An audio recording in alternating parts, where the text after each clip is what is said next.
I'm less convinced that it will change everything. Although I can imagine some scenarios where it will. Don't over leverage on the prompt engineering stuff. I live easier now than I did before. I mean, I still work hard, but I think academia just has a unique kind of pressure to it. On today's episode, we have Max Cantor, Senior Machine Learning Engineer at Medical Solutions. Welcome, Max. I, Yeah, so you didn't have, I guess, maybe a traditional transition into your role as machine learning engineer. You worked in academia, you had a PhD program in cognitive neuroscience, and then transitioned to becoming a machine learning engineer. Tell us more about what that program was like, what motivated you to making this shift.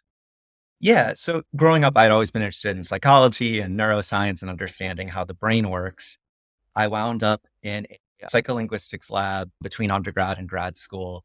And in the process of that, we were using EEG, electroencephalography. So, like these electrodes on the scalp. And part of that involves a lot of cleaning of that data. So you have these big matrices of data, and then also doing the various statistical analyses. So in that lab, I ended up learning kind of the fundamentals of coding, just as a means to an end in terms of academia. That led into grad school, where I was doing more of that. Also, at that point, I was starting to learn certain things in mathematical psychology and machine learning. I learned some basics of language models, things like that. Over time, it just became apparent to me that I was more interested in the methods and the techniques. I still always will love the theory of cognitive neuroscience as well, but in terms of what I actually enjoyed doing, it was coding. So I was in a PhD program. I received my master's. I decided not to go forward with the remainder of my PhD, and I received a fellowship, the Insight Fellowship for data engineering. That's what brought me out to New York, and it helped me kickstart my career. That's amazing. So when you transition into from academia into the industry, you found that the coding languages or statistical approaches were quite different from academia. Can you tell us more about what was different and how you adapted? Yeah. So in academia, there were a variety of things. Among them, we were using mainly MATLAB and R in academia, whereas in industry, I've primarily used Python. I've used a little Scala, a little Go, but mostly Python. And then in terms of the statistical analyses, in academia, it was often more focused on things like tests of significance. You're testing hypotheses, you're trying to understand the nature of a thing. Whereas in industry, it's often more just about predictiveness. You don't necessarily care what the thing means at a deeper level. It's more just can we use this to model something effective? Yeah, and so for others that are considering this, choosing they're a fork in the road, they're choosing academia, more theory, more research versus industry. What are the kind of big questions that you think that they should answer? Given that you've gone through it, what are some things they should contemplate while they're making this decision? How much of your life are you willing to dedicate for starters? I will say that transitioning from academia to industry, I live easier now than I did before. I mean, I still work hard, but I think academia just has a unique kind of pressure to it versus working in industry. At least that's been my experience. I was going to touch on that. I think one thing that it kind of surprised me, just given that I'm naive to it, is that there's still high pressure environment in academia. I mean, when you think about people that work in industry where these are companies that are competing against other companies, I would imagine that the pressure would be higher there versus what I would imagine academia would be the less pressure, but there is still, you mentioned high pressure, way more pressure there than in the industry. Can you tell us more about what kind of pressure there is? Like how is it different? Like why is there such a high pressure environment in academia? So as high demand as these skills are in industry, software engineering and machine learning, it also produces profit. And so as long as that continues to be true, there are going to be jobs and there are going to be opportunities. In academia, the things you're doing aren't necessarily generating profit. And so it's just a highly competitive environment where a lot of people want to get their PhD. They want to be a tenured faculty professor, but there are only so many opportunities or so many openings. And being good at it doesn't necessarily mean there will be more of it for others. That makes sense. So there's less pressure there, but you also mentioned that your life is better now into a sense of like work life balance wise. Tell us more about that. Like what has changed since you've made the shift? One thing I really like about being a software engineer or machine learning for that matter, like all these things, I think is that like the better you get at them, oftentimes you don't have to work as hard to achieve the same goal, right? Like you're optimizing. So I think I've gotten really good at figuring out how to break down the problems that I'm working on and how to do them in a way that I'm not just solving that problem, but I'm solving that class of problem that like in the future, those tasks become easier. And so even if you're spending the same amount of time working, it's often just like a more pleasant experience. Whereas I feel like in academia, you're writing your papers, you're doing your research, you're always going to hit just like certain complications, grant writing and everything else. And it's not necessarily going to get like easier over time. Interesting. So it's almost like the challenges are always a little bit different each time, and it almost seems like it sounds like you're saying the way I'm hearing is almost like the goalposts seem to move more in academia versus like in the industry. Yeah, I think that there's a variety of factors to it, but it's just you're working within an institution that's like fairly inflexible while trying to do research that often demands that level of flexibility. Whereas, again, at least my experience in industry has been that if I'm bringing new ideas, if I want to do something in a different way, if I can show that it's going to work and that it's going to be better, then generally they're receptive to it. A lot more kind of autonomy and like flexibility there. So when you made this career transition, especially when you were already on this trajectory of getting you got your master's, you were in a PhD program, making this transition can bring on a lot of kind of imposter syndrome and almost like doubts about whether it's the right thing or not. What kind of doubts did you have? Like, how did you overcome them? Especially for anyone else out there that's making these kind of big career changing decisions, and they're probably going to be doubting whether they made the right decision or not. Like, what kind of doubts did you have, if any, and how did you overcome them? Yeah, when you're in academia, it's just like all of these people are just so brilliant and working so hard. And that's also true in industry, to be clear. Like, there are tons of brilliant people everywhere.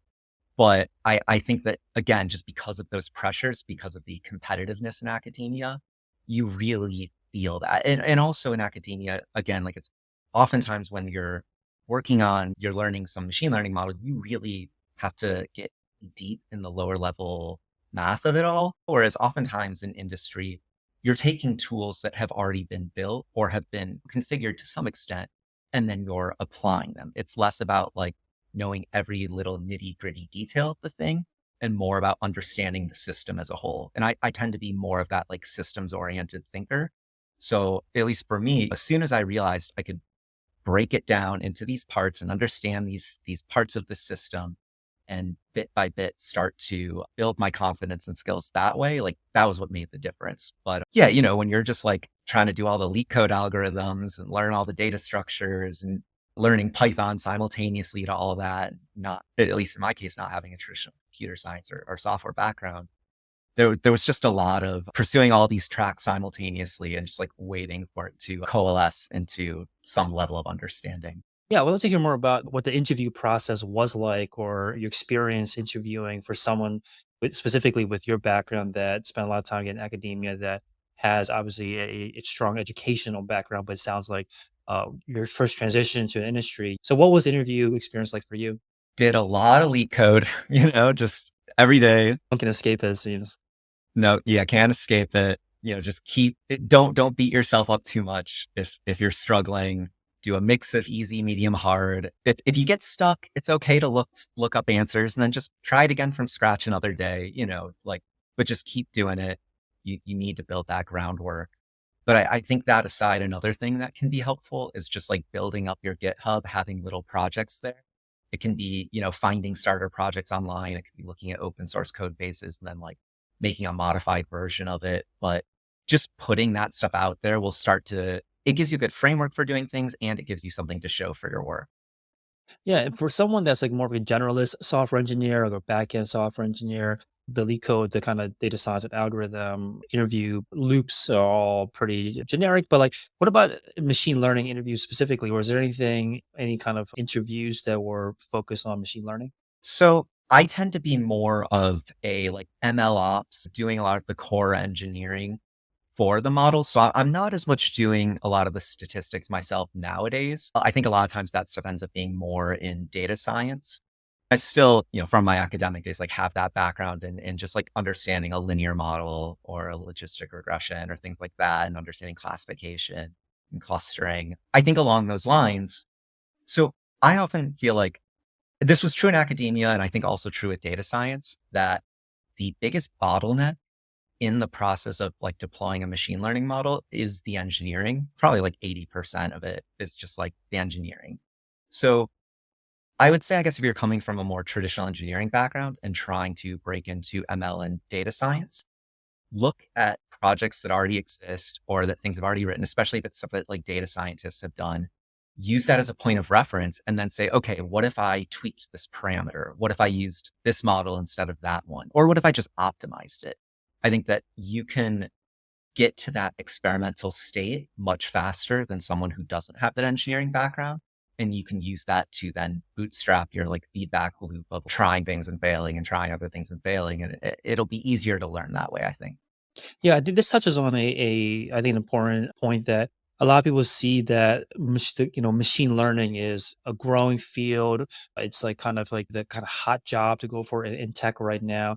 But when I asked that question, like you clearly explained that there are different kind of roles. So maybe could you give us like a high level, like when you think about everyone in the machine learning, let's say org, or they have machine learning in their title, how many different kinds of jobs are there that exist? Like, how does your day to day change depending on whether you are a data science and machine learning team or you are a machine learning engineer? Like, what are different kind of roles and how do they interact with each other?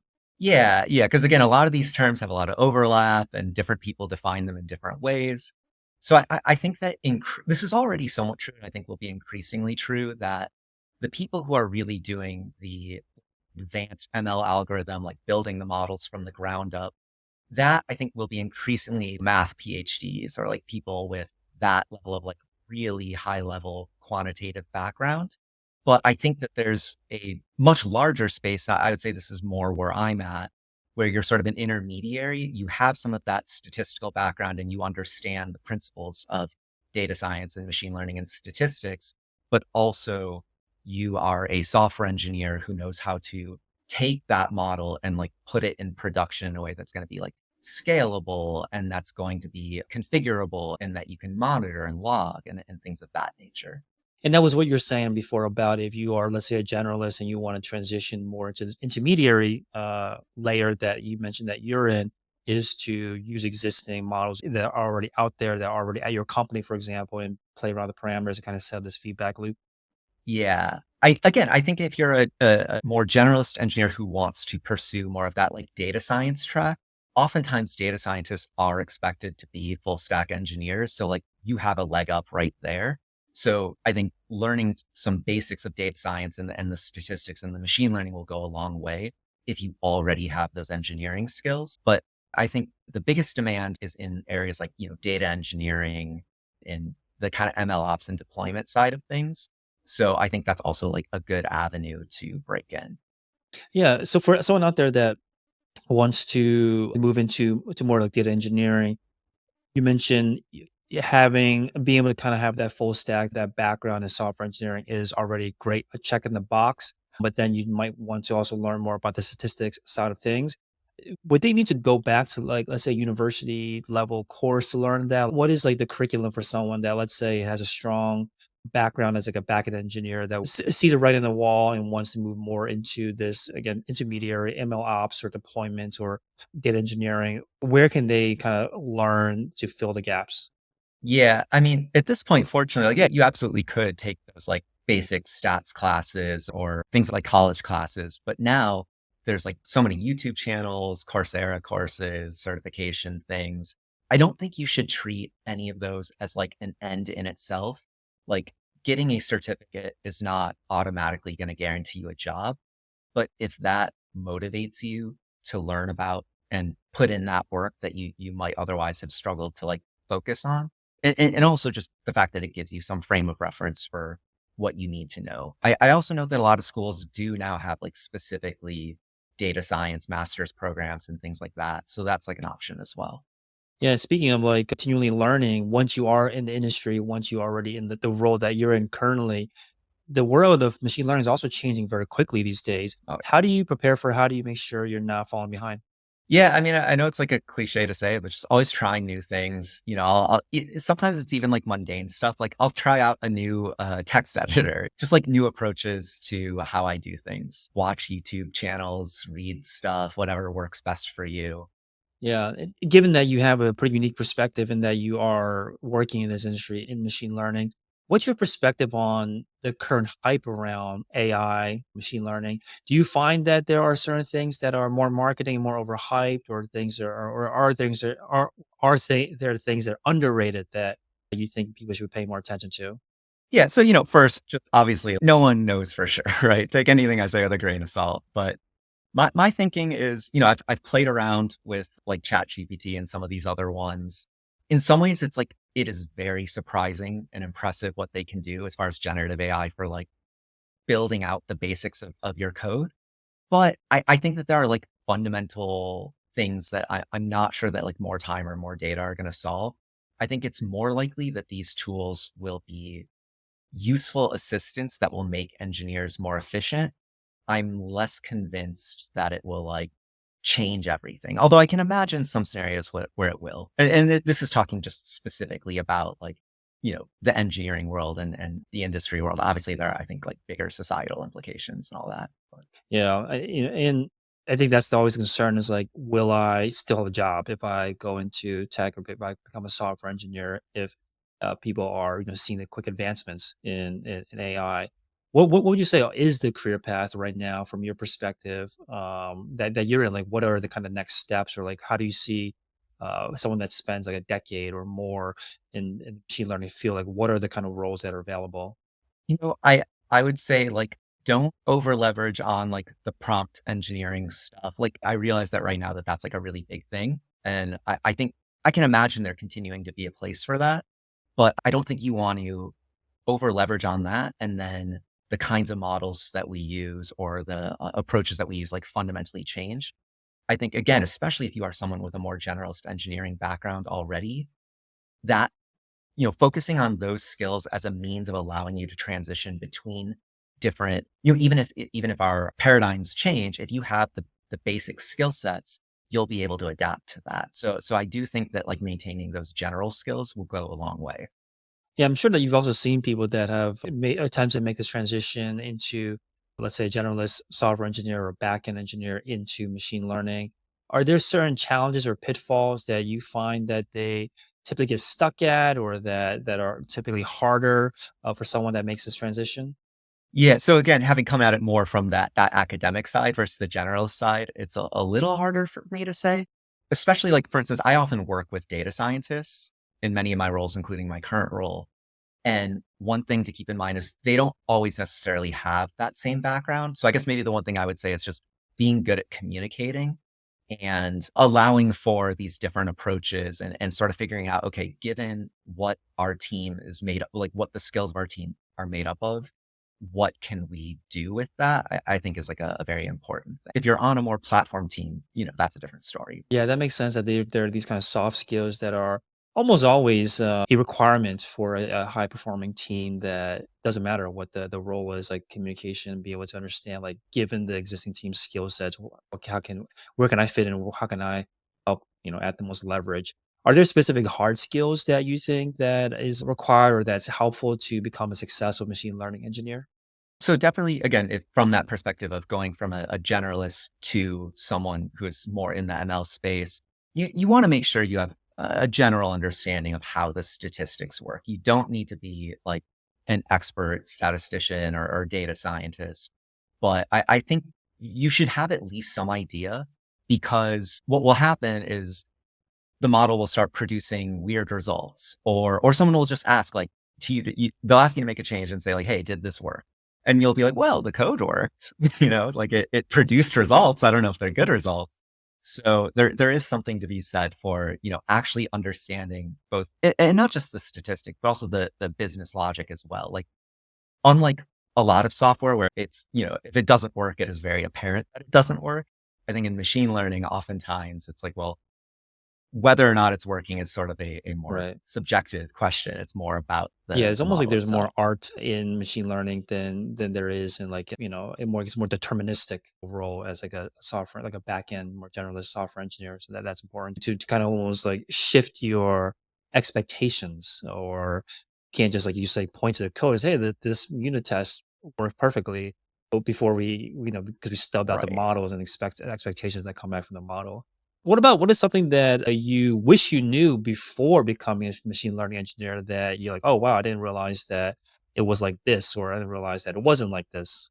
So I think that, again, I know I was saying before, like, oh yeah, do the leak code and know all the data structures and algorithms and da da da. And like obviously that's important. And I realize we're talking to a more generalist audience, but I think one thing that I learned pretty early on is like actually a lot of software engineering is learning the things to make it so you don't have to do the really complicated stuff. Or sorry, with the machine learning. Like, these models can get really complicated and you're working on the intersection of like this model itself and the pipeline that's deploying it and the platform that it's hosted on and all of these factors. So just anything you can do to reduce the complexity of that system is just going to go a long way. Like you rather than having some like really complicated algorithm for transforming this data set, like think about how you could just like wrap it up in a class abstraction. I like that. I'll leave this last question then, like, what is, like, your hottest take about the machine learning engineering career? Like, what do you think that maybe your colleagues or others in the space might not always agree with? Yeah, I think this might be a hot take. I don't know if this is a hot take or not, but I'll try it. Right now, oftentimes you have like data science teams over here and data engineering teams over here and DevOps over there. And I really think more and more like that these should be integrated. Maybe it's at a project level. I really need some amount of like separation as well. Like there are certain things like if it's a platform, that platform needs to be a single team. But I think that a machine learning engineer and a data scientist working together, or those two with a data engineer, you create like this little pod, this project level pod, and I think that collaboratively they will get a lot more done than just having each of them in their own Yeah, it's silo. funny because I think that this kind of, I guess, this also happened in the more generalist software engineering career too, where at one point you kind of had your front end, your back end, all separate teams. You kind of just tossed the project from one to the other. Then eventually they became one team. And eventually the idea was that you have a full stack engineer and like the one person is has all knowledge from front to back. So curious to see how machine learning and the career changes over time. But I think you're onto something. I think we've seen themes of this in the past. So appreciate you providing the whole picture here. Thank you so much for your time, Max, for coming on, sharing your journey, your advice, and experience with us.